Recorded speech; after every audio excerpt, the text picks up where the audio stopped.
Один из старожил Галашки, Тагир Хашиев, родился в многодетной семье в 1942 году. Уже в возрасте 2 лет Тагир и его 4 братьев, 2 сестры и родители были высланы в Казахстан. С тяготами жизни в ссылке Тагир столкнулся с самого детства, которого у него по факту и не было. Семья Хашиевых была депортирована в Молотовский район Акмолинской области. Время было сложное, вспоминает дедушка. Дәм дачме Тагир 46 годан сатан сансунда года. Калгарна адбякажна дохл болуш бар. Особенно казахш бар. Дабаха кайдер деге дохна дадад должуда кан халали титсар. Киили калячы шусудюр.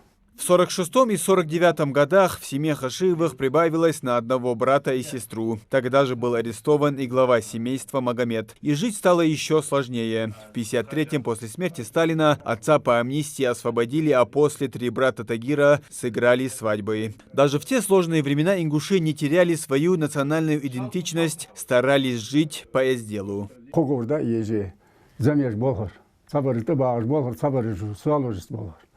Да, бахи, кочурт, сакюали, хаюали, обычно. Вей хаздокчи без адат долж, халчаг долж, док халчаг ждаться, сан. Кочурт, сакюрт, вече, приялсак дохл водер. Дадал дахам даться, дали шивоч чуали хертркс. Биоват нох чуала.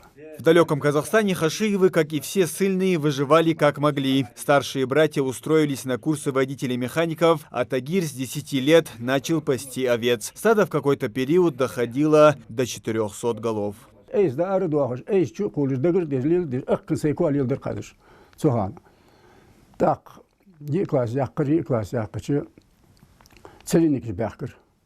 Сильный обязкачи, сильно поднять док техника аир, был хадял на лес возж, пцан дах заготовить дежбар, цеглес заготовка, доктор два орсов, орзань орсов, или цак хермаш бар, ручная пила бар, дружба два, да, уже ценца лес заготовить деж, аж дегар. Позже, когда Тагиру исполнилось 15 лет, пришла новость, которую ждали долгих 13 лет. Депортированные могли вернуться домой. На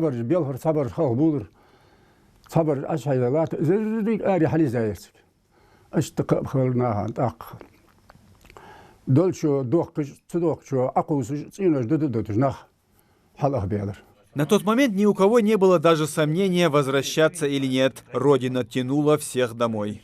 Шеса глаша кичи, цовод до йогой фудвин, цовод до фудвей, цовод до йогой хандуцин, сдерхеттиш. Деастане йогой аласун яж, зикрдечхан, деш до сдер. Цак, цик эбизн болсак со китвац, цадеастен халяна, аш тдот голса ахажри яж, хили да давелцик. Удеастен статус. Бакна. По возвращению домой семья Хашиевых узнала, что дома уже нет, а их двор заселен другими людьми. В село Камгарон, откуда были депортированы Хашиевы, никого не пустили, и семье пришлось переехать в Галашки, где они и живут по сей день.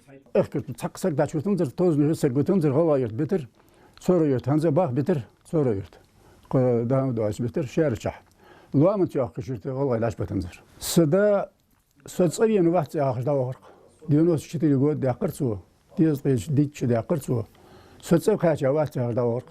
Семья Хашиевых заново начала строиться и жить. На тот момент Галашки входили в Первомайский район, и кроме сельского хозяйства занятия в принципе не было. Тагир продолжил учебу в школе и после 7 классов поступил в Грозненский нефтяной техникум в 1959 году. Позже по совету отца перевелся в Назрановский аграрный техникум. В 1962-м молодой человек был зачислен в ряды вооруженных сил страны. После 3 лет службы в ракетных войсках Тагир вернулся домой и завершил учебу. С того дня трудился в сельском хозяйстве. Колхозе объект бывает, это соет бар. Восход я хозяйство фирза ули сунбек председатель колхоза Арсте. В России первое место я хозяйство. Горное хозяйство. Первое место я хозяйство. Это хозяйство в районе. Ах, это был без дадул дальники колхоза ликвидир. Алашатия район 64 году аяққа социал açılır. Так, bağda olan Oğuz Akar. Главный затейник вот. В 1970 году Тагир поступает в сельскохозяйственный институт в Орджоникидзе, после окончания которого снова возвращается работать на родину. 65-92 год уехал в Бабас. Так, 76 Красная армия, колхозер, шахозяйство, победы Красной армии. Цик признал колхоз Ажурс. Цик шинша работал, бе, хайван, ю окузюк директор, ю вирс. Огалашки. Узбогбер аз до конца 14 год качался. В том же году Тагиру Хашиеву присвоили звание ветерана труда. После дедушка официально не работал, но вел свое КФХ. В его хозяйстве и по сей день сажают пшеницу и овес, чем и живет семья. А сам Тагир принимает активное участие в жизни села. Я Тагир, то султан Махмад Уауэр, тан тамаду олуж оз, йорту имам йорт дагаян, штаха жасагва, тан тонжа пейдене олуж. Наха йорт юкор долж, хаман даимцен замсагмо кич олуж. Тязет ваха зикре зерти ваха мала хатр хайкаш матте дехна. Замиксагмо хосха вот шейхоз дехна знехдахуш хавожу да аллаху аллахуши. Таким был трудный, но насыщенный и интересный жизненный путь Тагира Хашиева. Сегодня дедушке 80 лет, и он воспитывает не только единственного внука Магомеда, но и преподает урок, как надо жить всем нам. Муслим Ганиев, Асхаб Белакиев, Новости 24.